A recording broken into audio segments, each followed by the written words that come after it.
Welcome to Papa Duke's Bedtime Stories. Thank you for joining me tonight. I am Duke Pierce Reed, and I am the author and narrator of this story. Before we begin, tell me in the comments where you are joining me from tonight. Your presence inspires my imagination. There are always new stories to write. If this story captivates you, like, share, and subscribe to this channel. Every interaction keeps the creative fires burning in me, and I thank you in advance.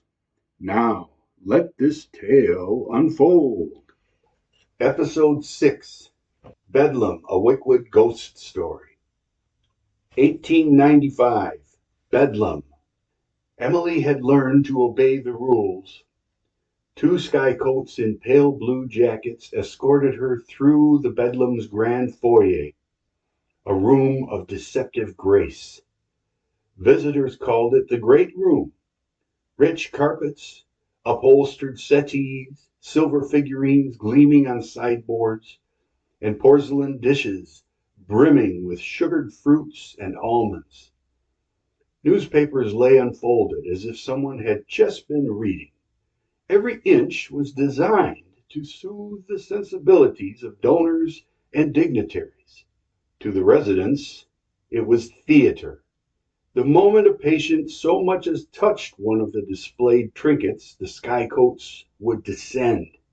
Tink had 4 escorts, front, back, and sides, owing to his reputation outside. At Fairheather he had been docile enough, gentle even, and Emily had once thought him rather sweet. Now he seemed caged by invisible chains. They were both to be presented to the chief physician, Dr. Caldecott, a man of unruly red curls and unsettling charm. Many of the specials, patients of interest, had followed the director and matron from Fairheather. Emily sensed the director's peculiar fascination with Tink. Her own transfer, she suspected, was at the matron's pleasure. The matron's cruelties were refined, inflicted during Emily's seizures, when she would wake with bruises and no memory of how they came to be. They crossed the great room in silence. At one end, 2 gentlemen pored over documents. Nearby, a married couple received comforting lies about the delicate care their daughter would enjoy. Emily's eyes wandered until they met the matron's glare at the locked door to the east wing. The matron's patent leather shoe tapped against a Chippendale leg, sharp, impatient. Emily looked down to avoid her gaze. Her eyes caught a green glass vase of flowers, and above it, an antique mirror framed in dark walnut. She froze. She knew that mirror. It was the same that had hung in her great-grandmother's room at Shipton Court, the one that had cracked faintly the night her mother died. How did it come here? Professor Wickens, collector, antiquarian, and associate of both Mr. Scarlet Price and the director, had once purchased. Professor Wickens, a collector, antiquarian, and associate of both Mr. Scarlet Price and the director, had once purchased a lot from the Shipton estate. The mirror must have been among the relics. Emily stared into its depths. She saw her own pale reflection between the 2 skycoats holding her elbows, and a third figure walking beside them. She gasped.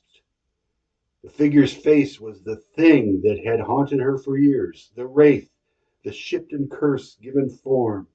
Its eyes burned. Its mouth moved as if to speak. Her knees failed her. "Walk on!" barked a skycoat, tugging her arm. But Tink had seen it too. His expression changed. First fear, then recognition. The matron's heels struck the floor like a drum. "You'll not make a spectacle of me in front of visitors," she hissed, her face livid. She saw nothing of the apparition. She saw nothing of the apparition. To her, Emily's terror was insolence.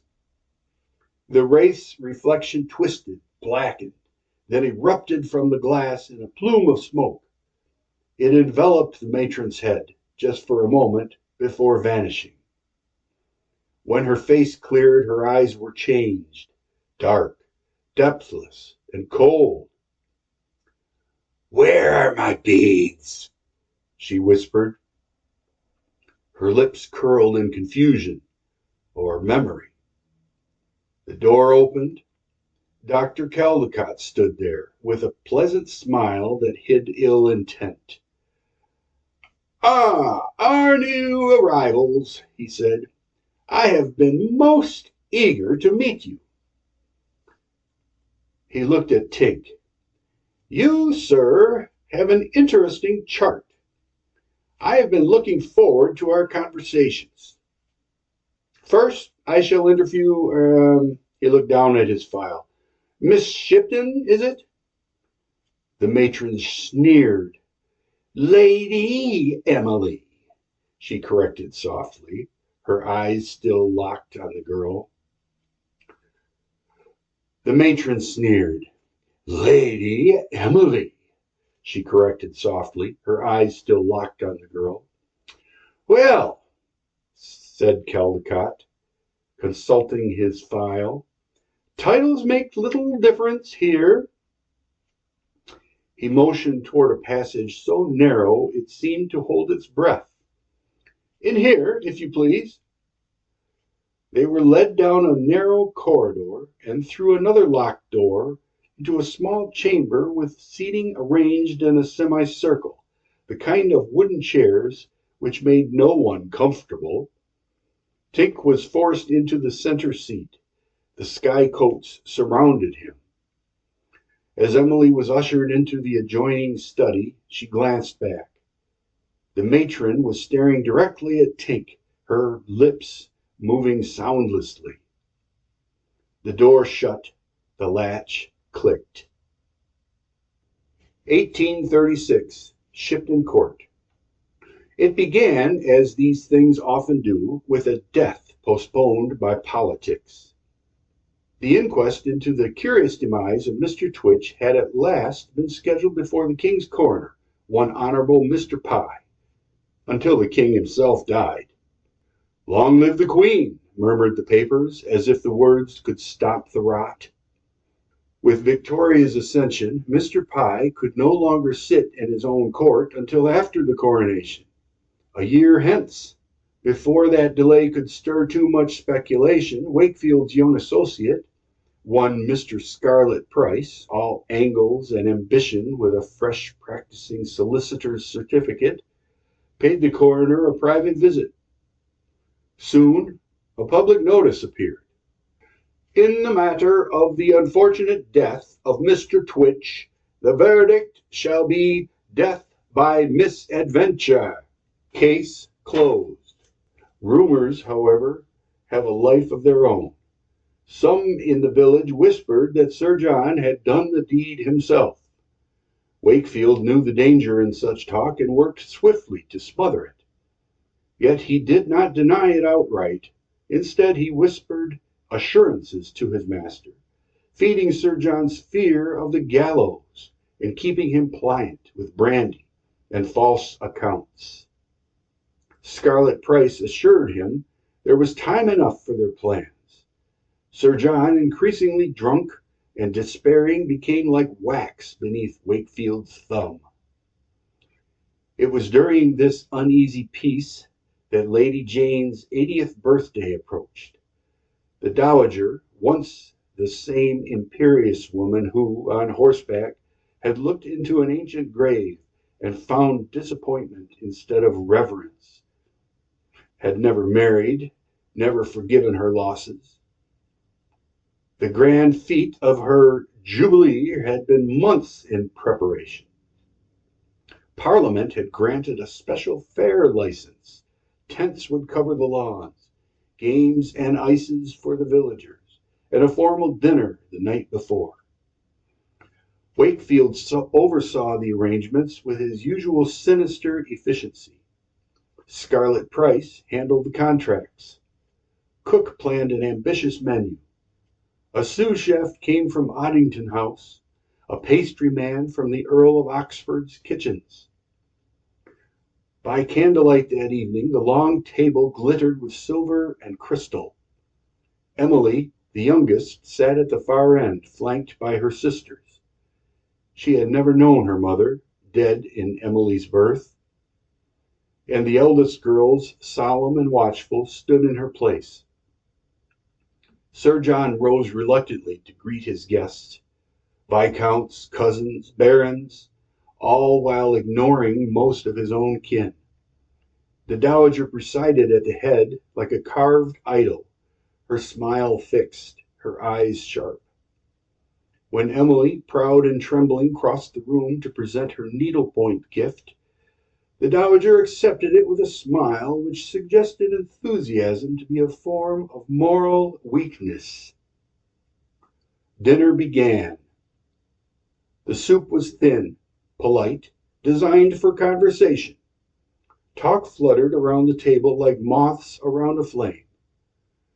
"We had the pleasure of meeting Mr. Wickens," said the Countess of Oxford, fanning herself. "Ah, yes," murmured the professor, "the fellow of the Pickwick Papers fame." Polite laughter, silver spoons, the scrape of chairs. Then, from the kitchen, came a crash. Wakefield, stationed against the wall, turned at once. The twin doors swung behind him as he vanished to investigate. The chatter died. Only the ticking of the clock remained. He returned within a minute and leaned down to whisper to He returned within a minute and leaned down to whisper to Sir John. "Oh my!" Sir John's complexion went corpse pale. "Cook has fallen ill." He swallowed. "Quite dead, in fact." At first there was silence, then a murmur, then a rustle, guests looking at one another, uncertain if they'd heard correctly. And then came the first cough, the first moan. Color drained from faces all around the table. Hands trembled. The Countess reached for her wine, then let the glass fall. At the far end, Emily felt the air grow heavy. A chill moved through the hall, as though a door to winter had opened. She looked toward her grandmother and saw another woman standing beside her. The stranger was in tatters, her hair a veil of darkness, her eyes two pits of night. No one else reacted. Only Emily watched as the apparition leaned close to the dowager and whispered something she could not hear. "What are you doing, child?" cried Aunt M.J. as Emily rose, first to her feet, then up onto her chair. The girl pointed straight at her grandmother. Her voice cracked, ancient. "You did this," said a voice that was not her own. "You took them. Where are my beads?" The table erupted. Emily convulsed and fell among the china. Plates shattered, candles toppled. The room filled with the stench of vomit and fear as guests began to retch. One by one they collapsed. The Earl and Countess fled. The Viscount staggered to the door, pale as milk. Lady Jane was pulled away, cursing in a rasping whisper. MJ took command when Wakefield vanished. "Boil water! Open the windows!" she cried. But death was already seated among them. By dawn, half the household was gone. Sir John sat on the stairs with MJ's head on his shoulder, sobbing as his family died around him. His brother GC came down, face gray, and said only, "She's gone. She's gone." MJ collapsed at the news, both exhausted and ill, and died without opportunity to mourn her daughter. Emily woke on the floor weak, her dress stained, her skin cold. Through the haze, she saw movement, the ragged woman gliding from room to room, pausing over each dying soul. The creature never looked at her directly, but Emily felt its gaze, heavy and ancient. It was the first time she saw the Wraith. It was also the night she first convulsed, the first of her seizures. In the years that followed, she would come to believe two things: that her family's curse began long before her birth, and that Wakefield, somehow, had helped summon it. 1895, Bedlam. The garden behind the east wing was damp and still, a patch of earth enclosed by high brick walls. A blackened oak tree there, half dead, half defiant, its roots clawing through the soil like bones seeking daylight. Emily sat upon the bench beneath it, the hospital shawl drawn tight about her shoulders. Tink was already there, smoking a thin roll of tobacco he must have stolen. The smoke curled upward in the cold air, tracing invisible shapes before fading. They spoke quietly, lest the skycoats hear. "I dreamt of the doctor last night," said Emily. "He asked the same questions over and over. My fits, my mother, my bloodline, as if he meant to bottle them." Tink gave a low chuckle. "He likes to collect things. Obsessed with my collection, you know," he said, with reference to his moniker among the dark alleys of Whitechapel and police pubs, "the man with many faces. But he doesn't know what he's holding." "You mean you?" He smiled faintly. "Or her." Emily turned sharply. "Do not speak of that thing."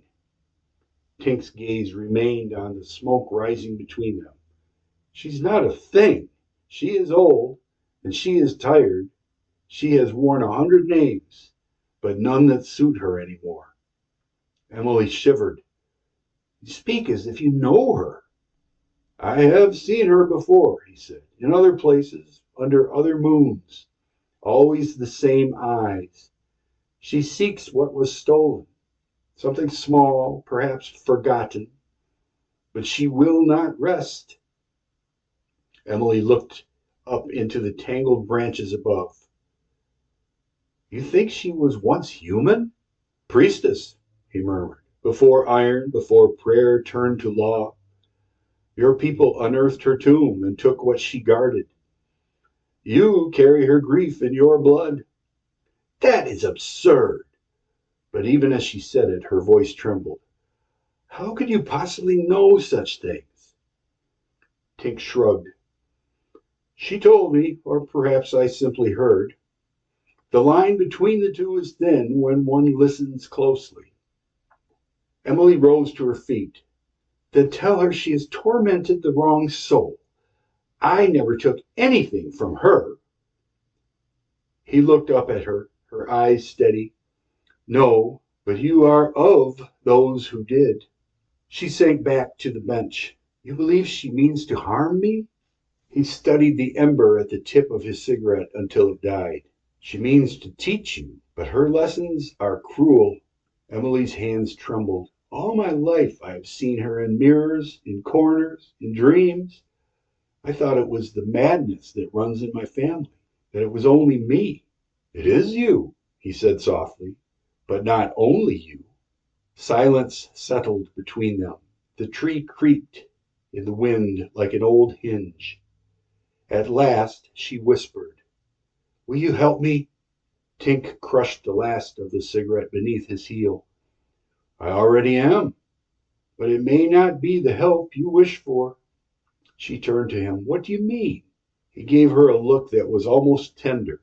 "The dead don't like to be forgotten, Lady Emily, and sometimes the only way to silence them," He paused, glancing toward the wall as a skycoat's shadow moved across it. "Is to listen." He rose, offered his hand, and smiled with a strange calm of his. "I have a plan," he said, "but first you must be brave enough to see what she sees." The branches above them rustled, though there was no wind. Somewhere behind the walls of Bedlam a door slammed, like the echo of a tomb. End of episode 6. I hope this episode of Bedlam, a Wychwood ghost story, has enthralled you, dear listener, and brings you back for the next. Were you surprised by the plot twists? Or did you expect something altogether different? Share your thoughts below. The comments are always helpful, and I really do enjoy reading them. If this Wychwood ghost story captivates you, please like and subscribe to Papa Duke's Bedtime Stories for more, written and narrated by me, Duke Pierce Reed. You can purchase digital copies of most of my books online from Apple Books, Amazon Kindle, Barnes & Noble, Nook, Kobo Rakuten, and dozens of fine online shops worldwide. Thank you for joining me tonight.